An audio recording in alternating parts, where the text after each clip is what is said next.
Proses izin belajar orang asing ke perguruan tinggi di Indonesia semakin dipermudah melalui integrasi dan pengembangan aplikasi penerbitan izin belajar dan student visa berbasis online melalui situs https://izinbelajar.ristekdikti.go.id.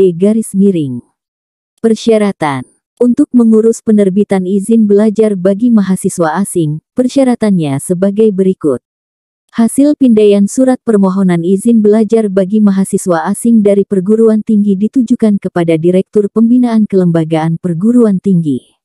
Informasi terkait program studi dan data pribadi. Hasil pindaian surat diterima di perguruan tinggi. Hasil pindaian ijazah atau transkrip akademik. Hasil pindaian paspor. Hasil pindaian surat pernyataan untuk tidak akan bekerja selama belajar di Indonesia. Tidak berpartisipasi di dalam aktivitas politik, mematuhi peraturan perundang-undangan yang ada di Indonesia. Hasil pindaian surat pernyataan dari penjamin atau penanggung jawab selama belajar. Hasil pindaian surat keterangan jaminan biaya. Hasil pindaian surat keterangan sehat. Hasil pindaian foto berwarna ukuran paspor. Hasil pindaian KITAS dan STMSKLD. Hasil pindaian transkrip akademik. Persyaratan berdasarkan jenis permohonan. Izin baru, nomor 1-10. Perpanjang izin, nomor 1-12. Prosedur permohonan.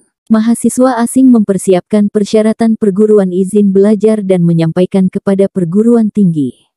Perguruan tinggi melengkapi dokumen yang dipersyaratkan dan mengajukan permohonan izin belajar kepada Direktur Pembinaan Kelembagaan Perguruan Tinggi Cek. Subdit Kerjasama Perguruan Tinggi KPT, melalui aplikasi izin belajar mahasiswa asing.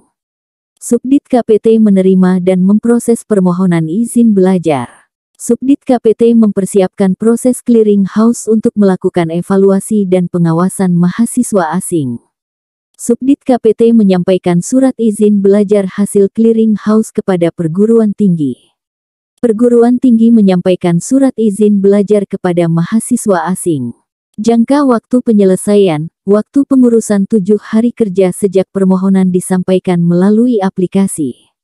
Biaya, tidak dipungut biaya. Pengaduan dan saran. Pengaduan, saran dan masukan dapat disampaikan secara tertulis melalui surat yang ditujukan kepada Direktur Pembinaan Kelembagaan Perguruan Tinggi Gedung D Lantai 6, Jalan Jenderal Sudirman, Pintu 1 Senayan Jakarta 10.270 atau via telepon 021 579466063, faks 021 579466062, email swipditkal@dikti.go.id. Sumber, kemenristekdikti.go.id.